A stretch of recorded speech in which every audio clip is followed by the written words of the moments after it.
চল্লিশতম বৰ্ষ বৃহত্তৰ মধ্যৰীয়া ৰঙালী বিহু উদযাপন সমিতি আৰু এইবাৰ আমাৰ প্ৰশাসনে মাৰাথনটো আমাৰ বন্ধ কৰিছিলে কিন্তু আমাৰ যিখিনি খেলুৱৈ তেওঁলোকৰ যিটো মানে উৎসাহ উদ্দীপনা সেইটো দেখি আমি মেইন ৰাস্তাত আমি মাৰাথন কৰা নাই আমাৰ ওচৰতে এটা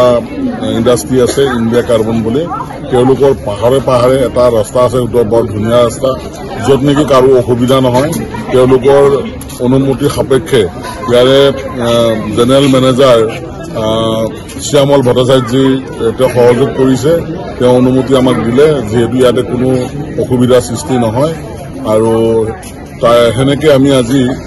প্ৰায় 150ৰো অধিক প্ৰতিযোগী আমাৰ মাজত আহিছে গোটেই কামৰূপ ডিষ্ট্ৰিক্টৰ গতিকে আমি সঁচাকৈ উৎফুল্লিত হৈছো যে তেওঁলোকে এই ৰাতিপুৱা 4টা বজাত আহি আমাৰ ইয়াতে আজি প্ৰতিযোগিতাত যোগদান কৰিছে আৰু খুব ধুনীয়াকৈ আমাৰ আজি কাৰ্যসূচী সমাপন হৈছে ইয়াতে লৰাৰ প্ৰথম হৈছে ৰিংকু দাস দ্বিতীয় হৈছে তাপোজ্জ্বল ফুকন আৰু তৃতীয় হৈছে অনন্ত কোচ ঠিক তেনেকৈ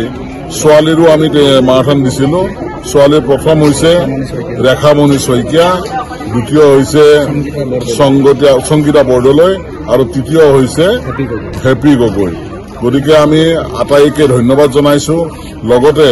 আপোনালোকে আমাক আহি যি সহায় সহযোগিতা উদ্দীপনা জগালে তাৰ কাৰণে বিশেষ ধন্যবাদ জনাই লগতে আমি ইণ্ডিয়া কাৰ্বনৰ জেনেৰেল মেনেজাৰ শ্যামল ভট্টাচাৰ্য ডাঙৰীয়াকো আমি ধন্যবাদ জনাইছো আৰু ইয়াৰে যিখিনি কৰ্মকৰ্তা তেখেতসকলে আমাৰ ইয়াতে আজি অনুষ্ঠানটোত সহায় সহযোগিতা কৰাৰ বাবে আমি বিশেষ ধন্যবাদ জনাইছো আৰু আজি সঁচাই সকলোৰে কাৰণে